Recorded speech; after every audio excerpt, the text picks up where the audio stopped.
మనకి రీసెంట్గా సౌరవ్ గంగూలీ ఇండియా టీంను ఉద్దేశించి కొన్ని కామెంట్స్ చేశాడనమాట. అయితే ఏమన్నాడు తెలుసా, ఇండియన్ క్రికెట్ ఎప్పుడు కూడా ఏ స్టార్ కోసం ఆగదు, కొత్త స్టార్లని పుట్టిస్తానే ఉండిద్ది అని చెప్పేసి ఒక కామెంట్ చేశాడు.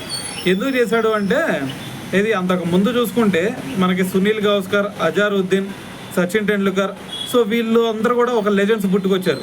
అయితే ఎప్పుడైతే వాళ్ళందరూ వెళ్ళిపోయారో అందరూ అనుకుంది ఏంది, అరే ఇండియన్ టీం పరిస్థితి అయిపోయిద్దేమో అనుకున్నారు. సో కానీ దాని తర్వాత చూసుకుంటే మనకి ఇప్పుడు విరాట్ కోహ్లీ, రోహిత్ శర్మ ఇలాంటి వాళ్ళ రూపంలో మళ్ళీ మనకి లెజెండ్స్ దొరికారు.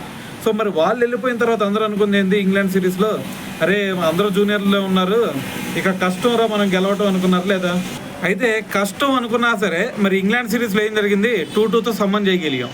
సో మరి దీని అంతలో కారణం ఎవరు, మనం బ్యాట్స్మెన్సే కదా. యశస్వి జైస్వాల్, దాని తర్వాత రిషబ్ పంత్, దాంతోపాటు శుభ్మన్ గిల్, కేఎల్ రాహుల్ వీళ్ళందరూ మంచి పర్ఫార్మెన్స్ చేయడం వల్లే కదా. మరి మనకి ఆ సీనియర్లు లేకపోయినా సరే, విరాట్ కోహ్లీ, రోహిత్ శర్మ వీళ్ళు లేకపోయినా సరే మన ఇండియన్ క్రికెట్ టీంలో ఎటువంటి చేంజెస్ రాలేదు అంటే మరి దానికి రీజన్ ఏంది. సో దాని గురించే సౌరవ్ గంగూలీ చెప్తున్నాడు. సో మనకి ఇండియన్ క్రికెట్లో ఎప్పుడు కూడా టాలెంట్గా కొదవలేదు.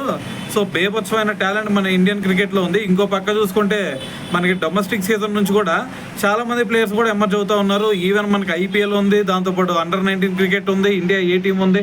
సో మరి ఇన్ని ఉండగా మనకి టాలెంట్ అనేది ఎప్పుడు కూడా మన ఇండియన్ టీంలో కొరత లేదు, కొరత రాదు కూడా అని చెప్పేసి, అదేవిధంగా మరి టాలెంట్ అనేది మరి మన కొంతమంది ప్లేయర్స్ వెళ్తే ఖచ్చితంగా ఇంకో కొంతమంది ప్లేయర్స్ ఖచ్చితంగా మన ఇండియన్ టీంలోకి వస్తారు.